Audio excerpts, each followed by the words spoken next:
자, 오늘은 정말 흥미로운 얘기를 해볼까 합니다. 바로 미디어 업계의 거인, 컴캐스트 이야기인데요. 이 회사가 스스로를 둘로 쪼개는 그야말로 수십억 달러짜리 결정을 내렸습니다. 이게 과연 대담한 미래 전략일까요? 아니면 어쩔 수 없는 절박한 선택일까요? 함께 파헤쳐보시죠. 네, 바로 이겁니다. 대체 왜? 아니, 겉으로 보기엔 멀쩡한 거대 기업이 왜 자신의 제국을 나누는 이런 이례적인 결정을 내렸을까요? 이게 오늘 우리가 풀어야 할 가장 큰 미스터리입니다. 자, 우선 이게 정확히 무슨 일인지부터 알아볼게요. 컴캐스트가 분사, 그러니까 스핀오프라는 걸 하는데요. 이게 뭐냐면요. 쉽게 말해서 기존 사업의 일부를 뚝 떼어내서 버선투 미디어 그룹이라는 완전히 새로운 독립된 회사를 하나 더 만드는 거예요. 그럼 기존의 컴캐스트 주식을 갖고 있던 주주들은요? 주식 25주당 이 새로운 버선투 회사 주식을 일주일씩 받게 되는 거죠. 그러니까 이건 그냥 부서 좀 바꾸는 그런 차원의 얘기가 아니라 아예 회사의 미래를 걸고 큰 그림을 다시 그리는 아주 중대한 결정이라고 할 수 있습니다. 자, 그럼 첫 번째 이야기부터 시작해보죠. 이 거인이 왜 스스로를 나누기로 했는지 그 배경부터 한번 살펴보겠습니다. 컴캐스트가 내세우는 공식적인 이유는 아주 명확해요. 회사를 둘로 나누면 각자 더 잘할 수 있고 그럼 숨겨진 가치가 드러나서 주주들한테 이득이 될 거다. 뭐 이런 거죠. 그런데 말이죠. 과연 이게 전부일까요? 자, 이제부터가 진짜 재밌어집니다. 컴캐스트의 속사정, 그러니까 내부 실적을 들여다보면요. 이 분할 결정 뒤에 숨은 진짜 이유가 보이기 시작하거든요. 마치 동전의 앞면과 뒷면처럼 완전히 다른 두 개의 이야기가 펼쳐집니다. 이 그래프 한번 보세요. 이게 많은 걸 말해줍니다. 한쪽에서는요, 회사의 뿌리나 다름없던 초고속 인터넷 매출이 성장을 거의 멈춰버렸어요.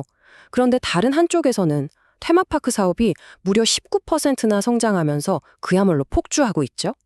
한 회사 안에 전혀 다른 속도로 달리는 엔진 두 개가 같이 있는 셈입니다. 가입자 수를 보면 이 스토리는 더 선명해져요. 돈이 되던 핵심 사업에선 가입자가 10만 명 넘게 빠져나가는데 새로 시작한 무선 서비스에선 41만 명이 넘게 몰려들면서 사상 최고치를 찍고 있어요. 이건 뭐 한쪽에서는 위기인데 다른 한쪽에서는 엄청난 기회가 열리고 있는 거죠. 그런데 여기서 또 반전이 있습니다. 다들 돈만 까먹는다고 생각했던 스트리밍 서비스, 피콕이 있잖아요. 여기가 손실을 무려 2억 달러 넘게 줄이면서 확 좋아지고 있다는 거예요. 그러니까 컴캐스트의 상황이 그냥 이건 좋고 저건 나쁘다 이렇게 간단하게 말할 수 있는 게 아니라는 거죠. 아주 복잡합니다. 여기에 외부의 경쟁 압박, 그리고 내부의 리더십 교체까지 더해지면서 이야기는 점점 더 복잡해집니다. 그냥 같이 올리려고 회사 나눠요 하는 단순한 설명 뒤에 뭔가 더 큰 그림이 숨어 있는 거죠. 그럼 이런 질문을 해볼 수 있겠죠.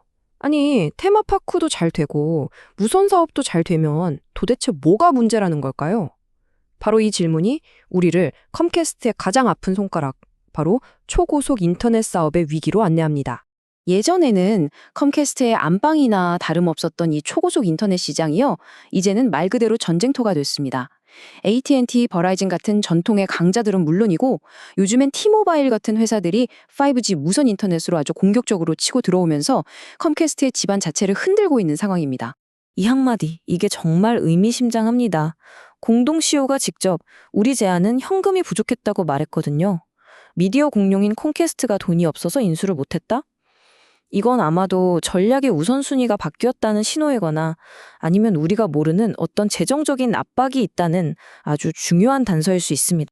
그리고 이 모든 변화의 한가운데 리더십이 바뀝니다. 그것도 회사를 쪼개는 이 가장 정신없는 시기에 새로운 공동대표 체제가 시작되는 거예요. 이 엄청난 불확실성 속에서 과연 새로운 리더들이 회사를 제대로 이끌어갈 수 있을까요?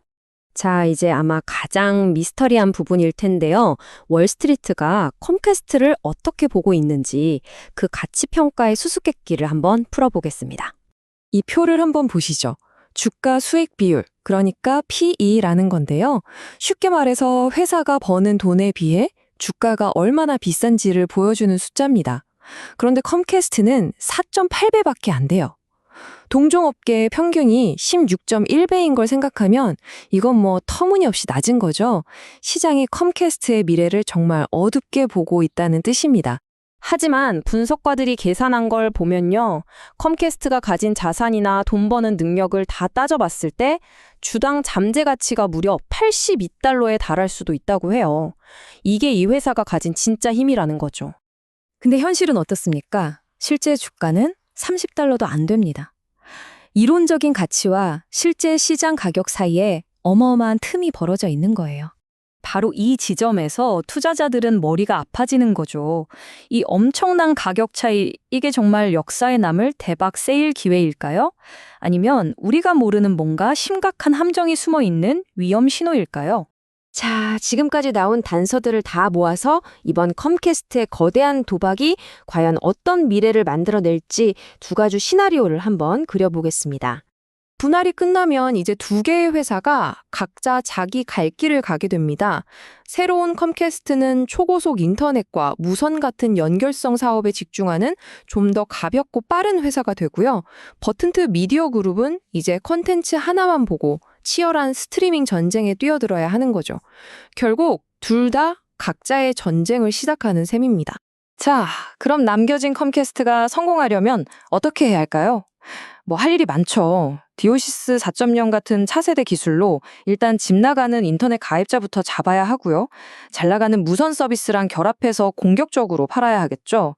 그리고 테마파크랑 피콕의 성공도 잘 활용해야 하고, 물론 그 와중에 치열한 경쟁과 규제라는 파도도 넘어야 합니다. 정말 험난한 길이에요. 그래서 결국 핵심은 딱 하나로 모아집니다. 테마파크, 무선 스트리밍 같은 이 새로운 성장 엔진들이 낡고 흔들리는 기존의 핵심 사업이 무너지는 속도를 따라잡을 수 있느냐? 바로 이거죠. 이게 컴캐스트의 미래를 결정할 가장 중요한 질문입니다. 마지막으로 이 질문을 던지면서 마무리하겠습니다. 이번 분할은 과연 컴캐스트의 잠재력을 터뜨려서 미래를 활짝 여는 열쇠가 될까요? 아니면 그저 회사를 둘로 쪼개서 경쟁자들이 공격하기 좋은 관역 두 개를 만들어준 꼴이 될까요? 그 답은 앞으로 시장이 직접 보여주겠죠.